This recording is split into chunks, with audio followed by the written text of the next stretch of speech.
El concierto que Emerson, Lake and Palmer ofreció el 21 de agosto de 1974 en The Spectrum de Filadelfia, ante 20.000 espectadores y con entradas agotadas, coronó la exitosa y circense gira promocional de Brain Salad Surgery, luego de la cual, la banda se tomó un merecido y reparador descanso. Lake podría disfrutar de su gran pasión por la pesca, especialmente con mosca, Palmer de su naciente afición por el karate, y Emerson aprovechar la licencia de piloto que había obtenido en 1972, o su entusiasmo por el buceo, el tiro deportivo y el esquí acuático. A fines de 1974, Lake se mudó de un apartamento en Cornwall Gardens, en la zona de Kensington, que compartía con su reciente esposa, la modelo alemana Regina Butcher, con quien se había desposado el 5 de enero, a una casa cerca de Windsor. Contrariamente, a Emerson le tocó enfrentar una difícil situación, ya que el 10 de abril de 1975, Stonehill House, su casa de East Sussex, sufrió un grave incendio que destruyó gran parte de la propiedad, incluyendo valiosas posesiones, como instrumentos musicales, equipos de grabación y partituras. Las pérdidas que sufrió lo afectaron sobremanera, e incluso también consumieron su concierto para piano número 1 que había iniciado, motivo por el cual se vio obligado a reescribirlo de memoria con la ayuda del compositor y pianista indio John Mayer, ni bien logró instalarse temporariamente en su nueva locación. En tanto Emerson se reponía de su duro golpe, la suerte le sonreía a Lake, ya que el 28 de noviembre de 1975 se edita su primer sencillo titulado I Believe in Father Christmas, el cual arrancó con muy buen nivel de ventas y terminó alcanzando el puesto 2 en la lista de éxitos del Reino Unido, detrás de Bohemian Rhapsody de Queen. Con letra escrita por Pet Sematary y un estribillo extraído de la suite del Teniente Quijé de Prokofiev, el mismo había sido grabado el año anterior y se convirtió en un clásico navideño. El video promocional fue filmado en la península del Sinaí en Egipto y en las cuevas de los rollos del Mar Muerto en Cisjordania. Por esa época, Lake se había mudado con su familia a Wendlesham Hall, en el condado de Surrey, una enorme y confortable residencia que ocupaba una superficie de 19 hectáreas. Por su parte, una vez que Emerson concluyó su concierto para piano número 1 de 3 movimientos, en abril de 1976 lo grabó en Kingsway Hall Studios con la Orquesta Filarmónica de Londres, dirigida por John Mayer, y ese mismo mes, su primer single editado en solitario, Honky Tonk Train Blues, reinterpretación de una canción de Boogie Woogie para piano, que Midlox Lewis popularizó en 1927, alcanzaba el puesto número 21 en la lista de sencillos del Reino Unido. Dado que Lake tuvo acceso al concierto para piano y que Emerson estaba determinado en lanzarlo a como de lugar, su experiencia como productor le hizo considerar oportuno proponerle completarlo con material que él también estaba desarrollando y sumarlo a Palmer al proyecto para trabajar en un nuevo emprendimiento como banda, ya que habían transcurrido 3 años desde su última placa en estudio y mantenían un acuerdo vigente con Atlantic Records. Una vez que decidieron reunirse, habida cuenta de que nunca fueron de compartir aventuras entre ellos fuera del ámbito estrictamente musical, comprobaron además que sus diferentes orientaciones artísticas iban a resultar más difíciles de resolver que de costumbre, motivo por el cual optaron por desarrollar una estructura de trabajo que les posibilitara ofrecer suficiente espacio creativo para cada uno. Para evitar las agobiantes tasas impositivas que había impuesto en el Reino Unido la administración de Harold Wilson, las cuales alcanzaban el 83% sobre las rentas de los ciudadanos de mayores ingresos, y al igual que muchos otros músicos, los abogados les recomendaron realizar la mayor parte del proceso de desarrollo y grabación en el exterior. La pata local se fijó en D-Lane y Studios de Londres para las tareas de sobregrabación y ajustes orquestales, mientras que el grueso del trabajo se realizaría en el extranjero de manera diversificada entre Pathé Marconi y EMI Studios de París, en Francia, y principalmente en Mountain Studios de Montreux, en Suiza, este último por recomendación de Claude Nobs, que dirigía el afamado festival de jazz de esa localidad. A pesar de que Emerson ya tenía grabado su propio concierto para piano que se incluiría, como la mayor parte del trabajo que debían realizar se desarrollaría en Suiza durante los meses de agosto y diciembre, los 3 miembros se trasladaron con sus familias a ese país. Debido a que Emerson se instaló en Ginebra, Lake en una zona montañosa de Gléo, y Palmer en Blunay, las sesiones grupales y orquestales se complicaron más de lo necesario, habida cuenta que se daban cuando estaban más expuestos a superar sus diferencias creativas. Eso dilató los tiempos previstos que tenían de reserva del estudio, y esa situación retrasaba el ingreso de la banda Yes para desarrollar su álbum Going for the One.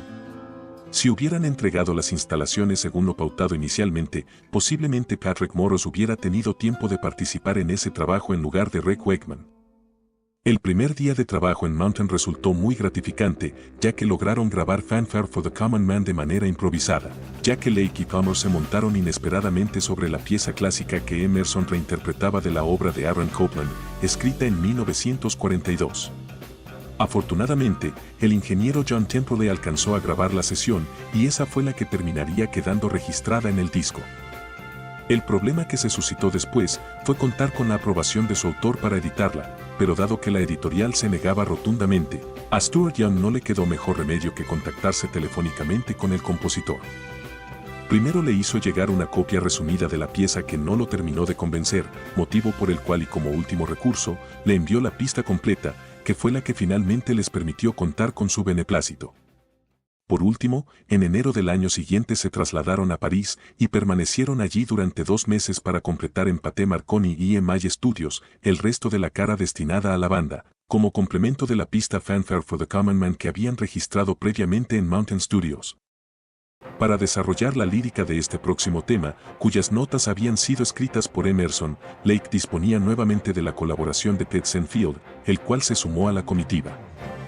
La fuente de inspiración de la que Emerson se nutrió para componer esa pieza, la extrajo del libro The Dogs of War de Frederick Forsyth, que había leído recientemente, pero como Lake tenía reparos morales para escribir una letra que versara sobre mercenarios de guerra, decidió trabajar en su lugar con una historia de piratas.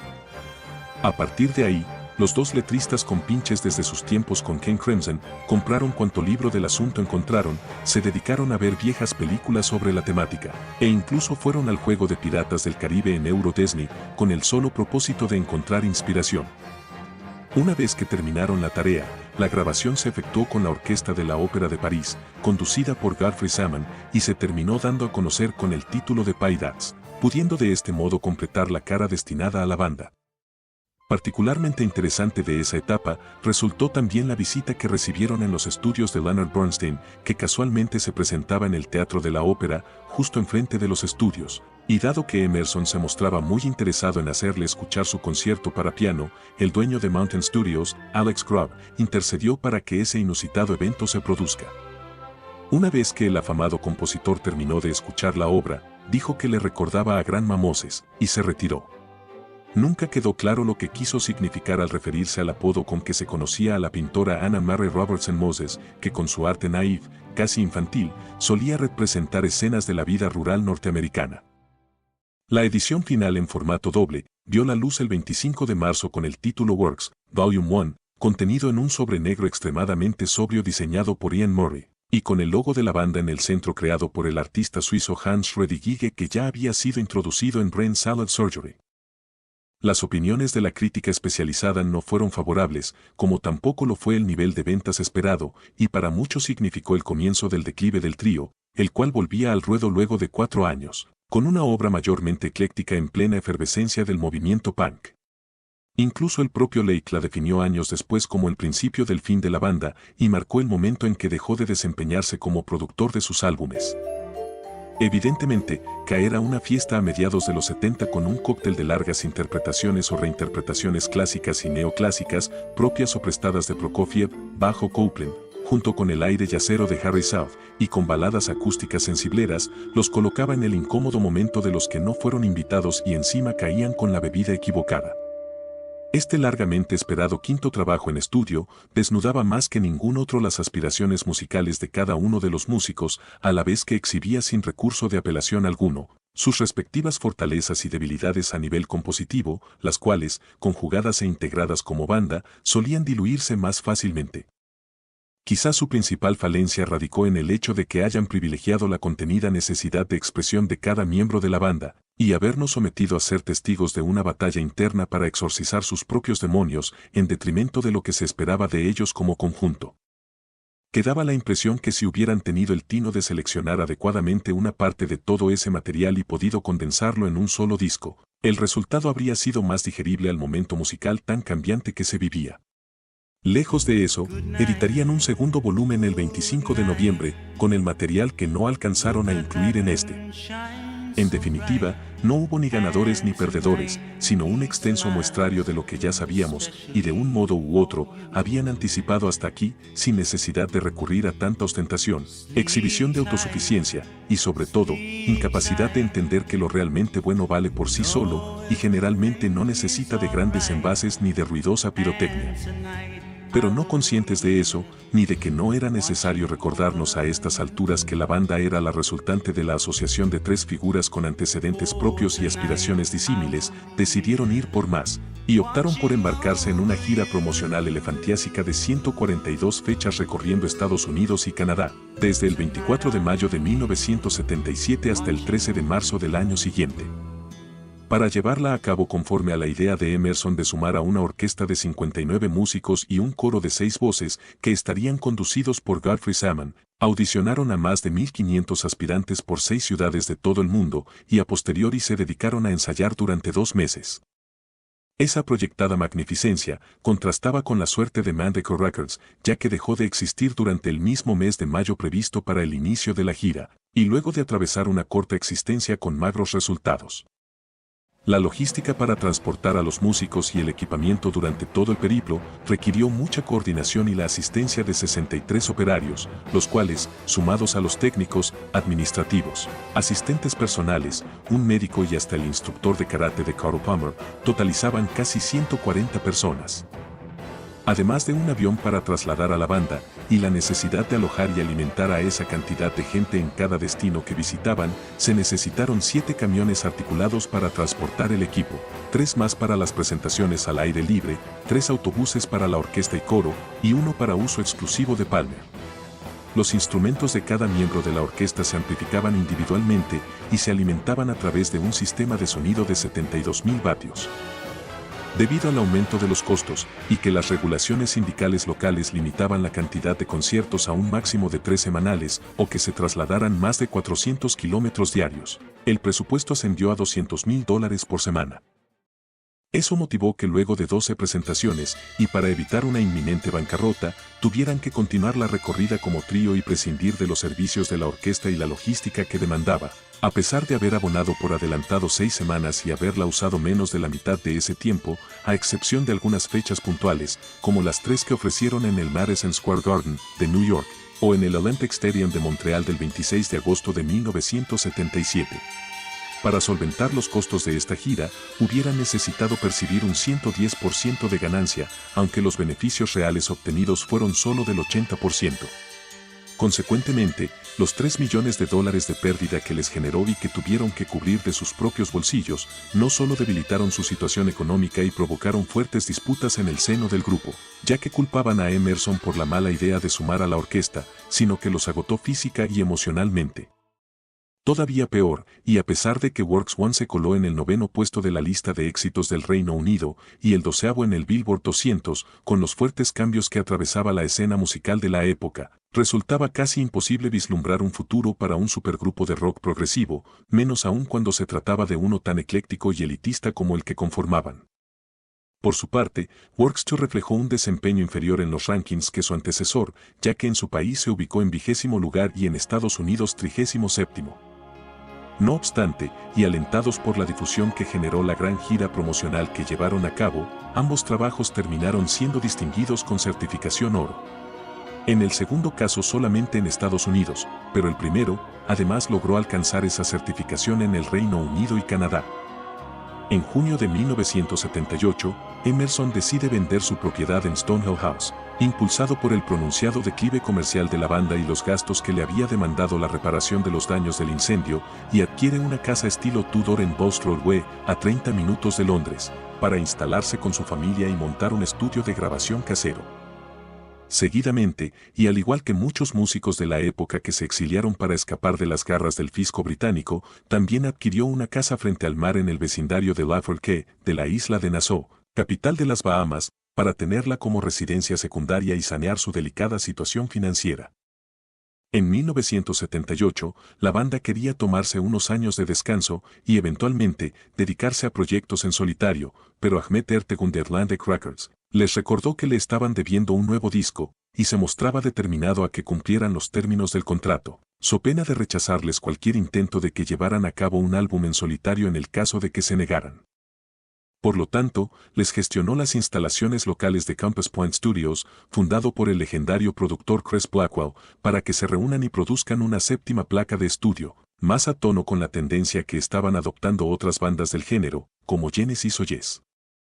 Si bien contaron con la asistencia de los ingenieros Carl Peterson y Jack Newber para realizar la tarea, no iban a disponer de productor alguno, y peor aún, tampoco del ánimo y la voluntad necesarios para producir un buen trabajo, ya que a Emerson le seguían recriminando el descalabro económico que les provocó su capricho de grandilocuencia por la gira de Works. Esa tensión tampoco se veía atenuada por el creciente uso de drogas del tecladista, lo cual incidía en su falta de espíritu colaborativo y afectaba su capacidad de trabajo, a punto tal que el propio Pet Field, que había sido invitado a la isla por Stuart Young para colaborar en las letras junto a Lake, ni bien llegó percibió la falta de comunicación entre los músicos y apenas terminó su trabajo, pegó la vuelta. Lo mismo ocurrió con Palmer y Lake cuando completaron su parte, este último particularmente enfadado, dejando a Emerson a cargo de las tareas de mezcla y entrega del producto final para que la discográfica haga el resto. Una vez que Atlantic Records completó su parte y se la dio a conocer al tecladista, nada de lo que le presentaron lo conformó, desde el diseño de arte de corte comercial que llevaba la firma de Bob DiFreni que ilustraba su tapa, consistente en una foto capturada en una isla frente a Salt Cay, digna de un álbum de los Bee Gees, hasta el nombre Love Beach que le impusieron al disco, alusivo a uno de sus temas. A tal punto llegaba su disgusto con el título elegido, que decidió organizar una encuesta en el Aeropuerto Internacional O'Hare de Chicago para conocer las opiniones del público, y ni siquiera los resultados desfavorables obtenidos fueron suficientes para que la discográfica cambiara de opinión, por lo cual terminó saliendo a la luz sin modificación alguna el 17 de noviembre de 1978. Ni a sus compañeros de banda les habría resultado tamaña venganza, en el supuesto que hubieran querido obtener revancha por la hecatombe económica de Works y sus consecuencias. Una vez en circulación, los resultados obtenidos, tanto de crítica como de público, eran consecuentes con su contenido, algunas canciones con reminiscencia pop desparejas, muchas carentes de inspiración, y otras que intentaban rescatar lo poco que quedaba del talento que otrora supieron demostrar. Hasta el mismo Emerson llegó a considerarlo tiempo después como una vergüenza contra todo por lo que había trabajado. El 16 de noviembre de 1979 se edita el álbum En Concert, con temas captados en vivo del show que ofrecieron en el Olympic Stadium de Montreal, fecha en la cual actuaron ante 78,000 espectadores y se convertiría en la presentación exclusiva de la banda con mayor cantidad de público.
A pesar de que la producción del disco estuvo prácticamente a cargo de Emerson, sin embargo no pudo lograr que la discográfica accediera a lanzar una primera edición en formato doble, por la inestable situación por la que atravesaba la banda.